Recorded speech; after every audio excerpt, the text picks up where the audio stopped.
opportunities to work. And I just got the recording message, sorry. Also options for your children if you have families. So that's important to think about that and to take time to think about that. Where to go, how to go also. So that will be my fourth tip with the visa. And to think about the budget, because moving to a new country always, you need to think upfront how much you will need for your first months, and also how much you will need in general for your daily life. The second tip, perhaps we could put it as first, is start learning German. You don't need, and especially today with all the tools, online tools, you don't need to wait until being in Germany to start learning German. You can learn online, you can take online courses, you can also go on any institute locally in your country to start learning German. Having an E1 or even an E2 remotely is possible, even if it's theoretical. Of course, you will learn mainly grammar, new words. You will not talk so much, but it's a good way to be prepared before arriving to Germany. Third tip, have your paperwork ready. Sometimes we say, okay, we just need our passport, but first question, do you know what is the expiration of your passport? Because when asking for a visa, you will need generally to have a 6 months before the expiration to ask for this visa. So having passport ready is very important. Also in Germany, language is German, so a lot of documents needs to be translated before arriving. It could take time, first to produce the original document, then to translate it. So think about that. Fourth tip, the visa. There is a new immigration law going on. We have a webinar about it next month. So there will be more options regarding visa, and there are already a lot of options regarding visa. Main one, of course, is work visa, but inside the work visa, you have many options regarding your skills, your experience, your current job. So you need to take a look and to see, okay, what visa would apply for me. Next, you have also self-employed visa. So either self-employed for creating a company or either freelance visa. You can also come to Germany for study, of course, at the university, but also you have the language visa, which is quite popular because not so hard to get with the ability, the objective is to learn German, to come to Germany to learn German during 1 year. So check all of that. There are a lot of resources online to take a look. There are information on our website also. The fifth tip is prepare the budget. So yes, moving to Germany, moving to a new country, you need some money, you need some savings, especially if you will start your new work, perhaps not the first month or the second month, only the second month after your arrival. You will need some money to pay your first month rent, to pay your deposits. In Germany, 2 or 3 months deposits you need to give to a landlord. So that's a lot of money, and he will not wait for you, or she will not wait for you for that. So that's very important to have it with you. Furniture, if you're not moving your belongings, you will need to buy some new furniture. So all of that is a budget. We estimate at Move-In that to arrive in Germany with a family of 1 or 2 children, you need at least 10,000 euro the first 2-3 months. So have that in mind. So next tip, follow the process. So Germany is well known all over the world about processes. So this is not a cliche, this is the reality. Personally, I found that it's very good to have processes because at least you know what you have to do and how you can do it. But in the other way, if you don't follow the process and if you do step B before step A, you will not make it. It will not happen. In Germany, nothing will happen like that. And the second point, if something in the process is not concerning you, I mean, if something is missing on your specific case, which happens a lot for foreigners, you will need more time to make people understand that. So following the process, knowing the process will help you to succeed your move to Germany. The seventh tip is the health insurance. You have a very good health system in Germany, of course. But the choice of health insurance is not easy. You have options. You don't have one national fund. You have many public systems. You have also a private system. It's something that you, the authorities, the embassy in Germany, in your home country from Germany, could ask to have this health insurance as a proof. So this is important to think about it even before arriving. 8th tip, book a temporary accommodation. Forget about Airbnb, forget about hotels. You need to come to Germany to have a real address, a real place where you can start your life. First of all, because it's easier for you all arrival to be less stressed. But second point, and the most important, is to register in Germany, which is the first key step when arriving. So think about this temporary furnished accommodation before arriving. 9th tip, book a registration appointment also in advance. The registration, Anmeldung in German, is key and the first step when arriving to Germany. So it's important to get an appointment before because it's pretty crowded, and to review what documents you need for that. And the last tip, find your permanent home. The tip here is to say, focus on it. The real estate market is very hard. It doesn't mean you will not find. You will find, but it's not something you can do on the side. It's a full-time process. It's a full-time focus. So it's very important to focus on that, to have your documents ready, to be on time on your weeks. German, they don't like people being late. That's not a cliche either. That's the reality. And apply to any apartments or houses you like. It's not a commitment. You can apply and then at the end you sign the contract or not. So this is the 10 tips I have for you. It's what we apply at Move-In with our clients. We are very efficient on that and kind of pushy with our clients on that because it's the key of the success. I think I have 1 more minute, so just you can check out our website. We have free resources, articles, guides. We organize also every month free webinars. We have one tonight. So this is a specific one because it's for people living, but it's about the pension refund when leaving Germany. So a lot of people have questions about that. And next month we have a webinar about the new immigration law with a lawyer. So that will be very interesting also. You can follow us on social networks, and you can also take a look to our service or talk to your friends if you need any services to move to Germany or find a home in Germany. I think I'm on time.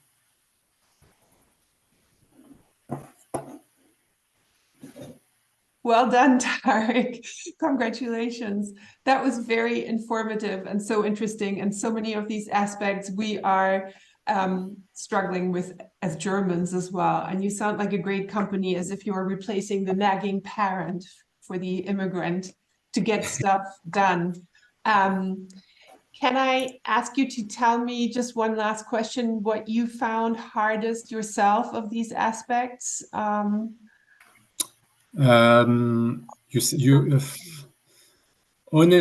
I think to be 100% transparent is finding a home. All the other aspects, that is our processes. This one is very random, is getting harder and harder. Of course, as a foreigner, you're new, you don't have a payslip, so this is hard. Well, we find ways to get our clients' apartment, but it's not an easy one. It takes time, it takes energy, but it works at the end. But that's still difficult. I think this is something where Germany needs to be prepared because they want to have more foreigners, but they need also to adapt the mindset, not only the real estate market, but the mindset to accept foreigners, and with the fact that they are new, they don't have shufa and this kind of thing. So that's not a very that's the most difficult. Yeah. Well, thank you, Tarik. I think if you unpin your screen, then I will. Here we go. And now I'd like to welcome Jan Barth, partner of Advant Beiten, here in Freiburg, a member of our German-American business community, and we've been closely linked to Advant Beiten right from the start. Jan, tell me about, like, since when is there an Advant Beiten branch in Freiburg, and how many branches are there of the firm, and in which countries as well? Hi Friederike, hi all. We started our office of Advant Beiten in Freiburg on the 1st of August 2022, so just over a year. We have been up and running. We consider ourselves a little startup, a little spin-off of our old firm. A team of then 10 lawyers, I think, broke off of our old firm and started a new office. And we didn't want to start from scratch, didn't want to build up our own law firm. So we joined another already existing firm. Advant Beiten has offices in Berlin, Hamburg, Düsseldorf, Frankfurt, and Munich. So Freiburg was a nice geographical addition to that group. And we're also part of a wider network. We ourselves have 3 offices abroad, in Moscow, in Beijing, and in Brussels.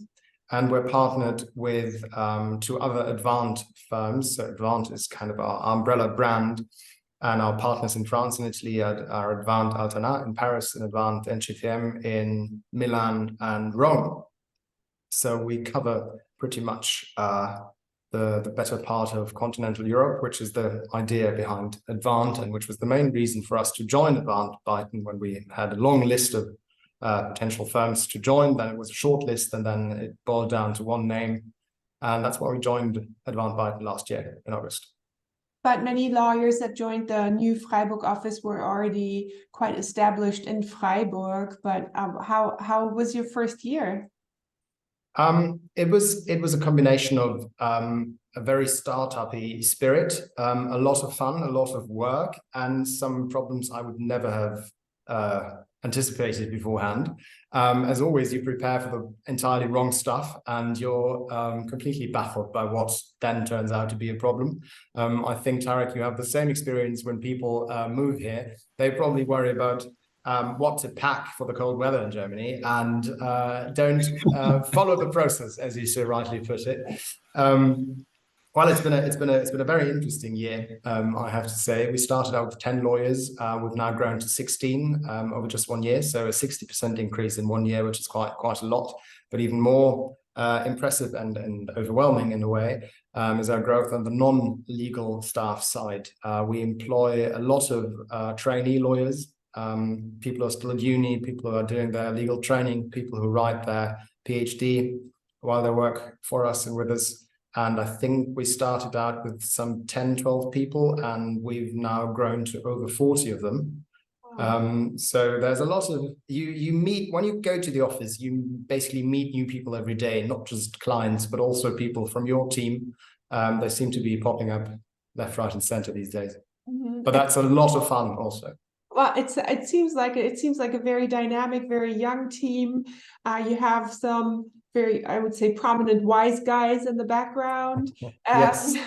Who, like Gerhard Manns, who's the head of the board of the Carl-Schurz-Haus, and we've done an event together just recently, the new Silicon Valley, very interesting, about German businesses and the different jurisdiction in the different states on how much tax businesses have to pay in Texas versus Arizona and so on. So are you geared towards the US officially as well, or? Well, Gerhard definitely is. That's sort of, as always in life, you keep going in circles. Gerhard, who you just now mentioned, is sort of the senior figure in our group, not just by age, but also by wiseness in general. And he had a private interest in the US, if you want to put it like that. And so he started advising the German Mittelstand in moving abroad, which mainly meant moving and gearing towards the US in the 80s and 90s. So he was one of the probably one of the first ones, one of the keener ones, and geographically one of the only ones who did that, who took the German Mittelstand by the hand and said, if you want to relocate, if you want to open an office somewhere on the East Coast, I'm your man. I not only speak the language, I know the people over there. I can connect you with the right people. And that's what he's been doing his entire career. And I've just learned yesterday that he still serves as a sort of interim Vorstandsvorsitzender for the Carl-Schurz-Haus. I don't know if you know this, but he's been asked to step in for just 1 year. And I think that was some 20-something years ago.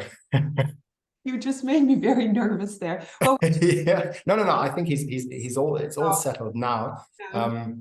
But he still considers this just a very short stint, and has been doing it for over 20 years. And so this is mainly this is sort of the intro into the US, and of course the European US connection has been a very strong one in the 80s and 90s. And I think after a couple of years of a certain cool down in the economic relationships between the two continents, we now see fresh movement, and also in a very different direction. I just had dinner with a guy who is now the managing director for Tesla Engineering Germany, which is located in Freiburg, as I did not know, as I learned yesterday. And he said Tesla and other American companies have a huge problem in attracting and hiring talent globally, because the immigration laws are a bit of a problem. So what they do is they just have an engineering center somewhere else in the world. Now they decided to have it in Freiburg.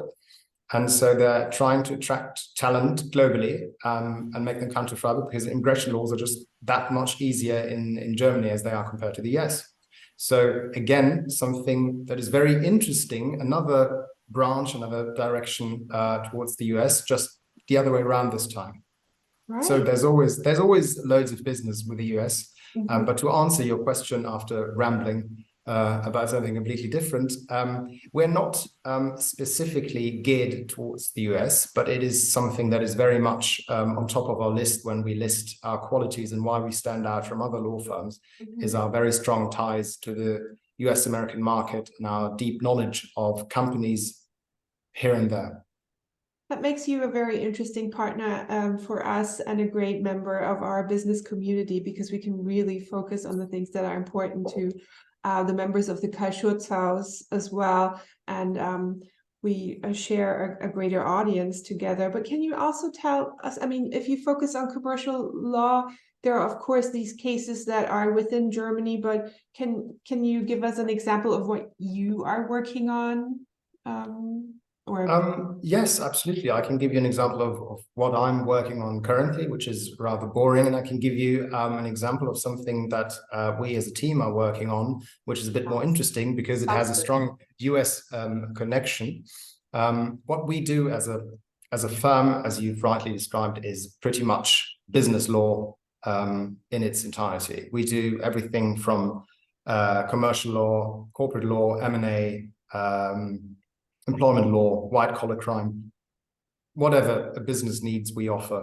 And in Freiburg, we have a strong focus on commercial law, corporate law, and M&A.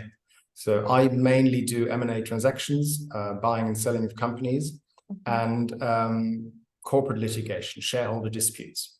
And I've just yesterday closed a deal which was sort of a bit of a different type of M&A as you would usually expect. It has been going on for 5 years and not really been moving in any direction. So it turned into a shareholder dispute, and we just closed it yesterday. It was a huge weight of all of our shoulders and all of our chests when that was finally done. But much more interesting, I think, is an ongoing litigation that branches into the US. It's a shareholder dispute in Germany and the US. Company shares were given or were handed down to one of the children in the family, including shares in a German entity, in a US entity, and now this has to be reversed for different reasons. And there's litigation in Germany, there's litigation in the US, and I think at least 5 people in our team and at least the same number of colleagues across the Atlantic are working on this pretty much full time. And it's quite interesting. Jan, we should not have canceled our evening on the series Succession the other night because the speaker couldn't come, because we could have invited you to talk on the topic of definitely of the series Succession. Sounds very much like it. Next time we'll get a lawyer to talk about it. Oh, well, the problem with lawyers is they can talk about pretty much anything and it'll sound half okay. The real question is whether they actually know what they're talking about. But yes, about Succession, I think we could have added a few thoughts. Well, maybe we'll come back to you. We absolutely always about rescheduling. Time is almost up, but I really wanted to mention that Advant Beiten is doing great online formats and webinars that are very informative to businesses as well. Also it's about Vereinsrecht associations or work, I don't know, Arbeitszeiterfassung, all these things. So people can sign up for these with you, or how does that work if they're interested? Yes, absolutely. Yeah, we do a lot of different formats. We do online trainings. We just host events where there's no real, it's just a social event. We'll have talks, we'll have guest speakers. We just try to be very active socially, because we find that you want to know the people you get into business with before you actually go into business with them. So meeting people is always a good idea. And if anybody's interested, yes, you can, of course, either shoot me an email or anyone else at the firm and just tell us what you're interested in, and we'll put you on the list. And the next time we do something, I think we are hosting an event in 2 weeks' time about the relevance of AI for employment law, which I think is something you mentioned just a couple of days ago. That's going to be very interesting. And yes, we do try to be in touch through these events. So do come and do sign up. That's great. And it's great to have a law firm in the city that is interested in the rest of society and our cultural work as well, and that we cooperate again and again. It's been a pleasure to welcome you, Tarik and Jan. Thank you for the great presentation and the nice conversation with you, Jan. We are sharing the link of both companies, in the chat. And I also wanted to mention that if you're interested in becoming a GABC member or would like to have the newsletter, you can just write an email to the GABC at Carl-Schurz-Haus, which we're sharing in the chat. And our Thanksgiving dinner is coming up. There's still a few slots available. So if you're interested in an invitation, just write an email to GABC and I'll hand it on to you. It'll be turkey cranberry sauce, the whole works. I hope you had a good lunch break. Have a good day. And I hope we did Ashley proud today. Thank you, Tarik. Thank you, Jan. Thanks, Friederike. Thank you. Thanks. Bye-bye. Bye.